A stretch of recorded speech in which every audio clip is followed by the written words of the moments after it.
السلام علیکم ورحمۃ اللہ تعالی وبرکاتہ۔ یہ سوال ہے، یہ پوچھتے ہیں کہ لا علمی کی وجہ سے اگر کسی انسان نے کفریہ الفاظ کو استعمال کیا، کیا یہ انسان کافر ہو جاتا ہے یا اس کے لیے توبہ ہی کافی ہے؟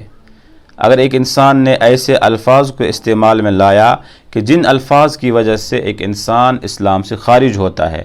جیسے ہی ایک انسان نے ان الفاظ کو استعمال کیا، چاہے اس کو علم تھا یا نہ تھا، چاہے اس کو پتہ تھا یا نہ تھا کہ ان الفاظ کی وجہ سے ایک انسان کافر ہوتا ہے، اگر اس کو اس کا علم نہ تھا پھر بھی اگر اس نے ان الفاظ کو استعمال کیا تو وہ انسان کافر ہو جائے گا۔ شریعت کا یہ قانون و اصول ہے کہ وہاں انسان کی جہالت نہیں چلتی، وہاں انسان کا یہ عذر نہیں چلتا کہ ایک انسان کہے مجھے تو پتہ ہی نہیں تھا کہ اس چیز کی وجہ سے ایک انسان اسلام سے خارج ہو جاتا ہے۔ رسول اللہ صلی اللہ علیہ وسلم مکمل دین لے کر آئے ہیں، مکمل شریعت لے کر آئے ہیں، تو ایک انسان پر، ایک مسلمان پر فرض تھا کہ وہ یہ معلوم کرے کہ کیا چیز ضروری ہے اور کیا چیز غیر ضروری ہے۔ ایک انسان اگر ساری زندگی نماز پڑھے اور نماز کے اندر فرائض کا خیال نہ رکھے، واجبات کا خیال نہ رکھے، وضو کا خیال نہ رکھے، 60 سال 70 سال تک نماز پڑھے اور پھر کہے کہ مجھے تو علم ہی نہیں تھا کہ فرض کیا کیا ہے اور سنتیں کیا کیا ہے، کیا چیز ضروری تھی کیا ضروری نہیں تھی، تو اس کا یہ عذر اللہ کے یہاں قابل قبول نہیں ہے۔ اس کی مثال ایسی ہی ہے کہ دنیا کے اندر اگر کوئی انسان گاڑی چلا رہا ہو اور گاڑی چلاتے چلاتے اگر اس سے ایکسیڈنٹ ہو جائے، حادثہ ہو جائے، پھر پولیس آ کر اس کو اپنے ساتھ لے کر جاتی ہے، گرفتار کرتی ہے، وہ بندہ یہ کہتا ہے کہ مجھے تو علم ہی نہیں تھا اس قانون کا، مجھے تو پتہ ہی نہیں تھا اس قانون کا کہ ایک انسان کو گاڑی چلانے کے لیے لائسنس کی ضرورت ہوتی ہے، کچھ چیزوں پر عمل کرنا ضروری ہوتا ہے، کچھ اصولوں پر عمل کرنا ضروری ہوتا ہے۔ تو وہاں جب ایک افسر کے سامنے، ایک پولیس والے کے سامنے اس کا یہ عذر نہیں چلے گا۔ اسی طرح سے جب شریعت کا قانون آ چکا ہے، اب ایک انسان یہ کہے مجھے علم نہ تھا یا مجھے پتہ ہی نہیں تھا کیا چیز ضروری تھی کیا چیز ضروری نہیں تھی، وہاں بھی یہ عذر قابل قبول نہیں ہے۔ کیوں ہم دین کو نہیں سیکھتے ہیں، کیوں ہم قرآن کو نہیں سیکھتے ہیں، کیوں ہم مسائل کا علم علماء سے حاصل نہیں کرتے ہیں؟ ایک انسان 70 سال کا ہونے کے باوجود آج کے دور کے اندر وہ گھر کے اندر چھوٹے چھوٹے بچوں کو بلاتا ہے، ان سے ریکویسٹ کرتا ہے، درخواست کرتا ہے کہ مجھے یہ اینڈرائڈ موبائل چلانا سکھاؤ، مجھے لیپ ٹاپ چلانا سکھاؤ، مجھے گاڑی چلانا سکھاؤ۔ تو جب ایک 70 سالہ بوڑھا انسان موبائلز بچوں سے سیکھتا ہے اور گاڑی بچوں سے سیکھتا ہے چلانی، تو کیا یہ انسان رسول اللہ صلی اللہ علیہ وسلم کی احادیث اور اللہ رب العزت کا کلام اور اللہ رب العزت کے قانون اور شرائع کو کیا یہ علماء سے سیکھنے کے لیے اس کو بے چین نہیں ہونا چاہیے، اسے بےتاب نہیں ہونا چاہیے؟ تو اگر ایک انسان نے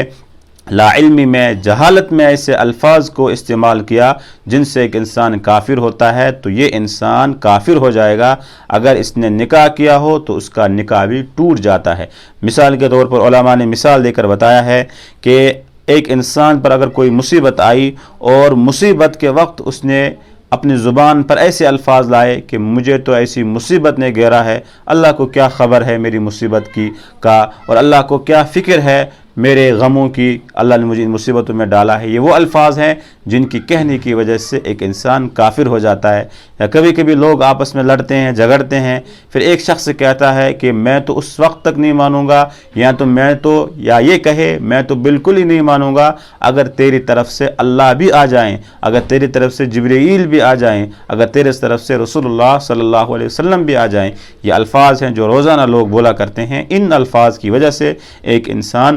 کافر ہو جایا کرتا ہے۔ دوسرا سوال ہے، یہ پوچھتے ہیں کہ ہمارے یہاں ایک شخص کا، یعنی میرے بھائی کا ایکسیڈنٹ ہوا، تو ان کے ایکسیڈنٹ کے وقت میں نے نیت کی تھی کہ جب یہ ٹھیک ہو جائیں گے تو میں ایک جانور کو اللہ کی راہ میں قربان کروں گا، یعنی اس کو ذبح کروں گا۔ اب میں اس کا گوشت خود کھا سکتا ہوں یا نہیں؟ جو آپ نے نظر کی ہے، نیت کی ہے کہ میرا بھائی جب ٹھیک ہو جائے گا تو میں ایک جانور کو ذبح کروں گا، اس کو قربان کروں گا، تو اب یہ نظر آپ کے لیے پورا کرنا آپ کے بھائی کے ٹھیک ہونے کے ساتھ ساتھ میں اب اس نظر کو، اس نیت کو پورا کرنا آپ کے لیے ضروری ہے۔ لہٰذا جب یہ آپ کے لیے ضروری ہے تو اب اس گوشت کو نہ تو آپ خود استعمال کر سکتے ہیں، نہ اپنے ان رشتہ داروں کو بیچ سکتے ہیں جو مالدار ہیں، نہ ان مسلمانوں کو دے سکتے ہیں جو مالدار ہیں۔ یہ گوشت نہ آپ خود کھا سکتے ہیں نہ مالداروں کو کھلا سکتے ہیں، یہ صرف ان لوگوں کا حق ہے جن کو ہم زکوٰۃ وغیرہ دیا کرتے ہیں۔ اسی طرح سے ایک سوال ہے، یہ پوچھتے ہیں کہ اگر کسی مسبوق نے یعنی جس کی 1 رکعت یا 2 رکعت چھوٹ گئی ہوں، امام کے سلام پھیرنے کے ساتھ ساتھ اگر اس نے بھی سلام پھیرا تو کیا اس کی نماز پر کچھ اثر پڑتا ہے یا نہیں؟ اگر ایک انسان نے یعنی مسبوق وہ انسان ہے کہ جس کی چند رکعتیں یا 1 رکعت چھوٹ چکی ہو، تو جب یہ انسان نماز پڑھنے کے لیے آتا ہے اور اب امام اپنی سلام جب پھیرتا ہے تو یہ مسبوق اگر امام کے ساتھ سلام پھیرتا ہے تو اس کی چند صورتیں ہیں۔ ایک صورت تو یہ ہے کہ جیسے ہی امام نے سلام پھیرا بھولے سے اس نے بھی اس کے ساتھ سلام پھیرا، اور ایسا مشکل ہے، ناممکن ہے ایسا ہو کہ امام کے سلام کہنے سے یعنی السلام علیکم کہنے کے ساتھ ساتھ میں مقتدی بھی سلام پھیرے، ایسا بہت کم ہوتا ہے۔ تو اگر ایسا ہوا تو پھر اس کے لیے سجدہ سہو کرنا واجب نہیں ہے۔ دوسری صورت ہے جو عموماً اکثر پیش آتی ہے کہ امام سلام پھیرتا ہے یا اپنی زبان سے السلام علیکم کہتا ہے، اس کے بعد مقتدی سلام پھیرتے ہیں چند لمحوں کے بعد، چند سیکنڈوں کے بعد۔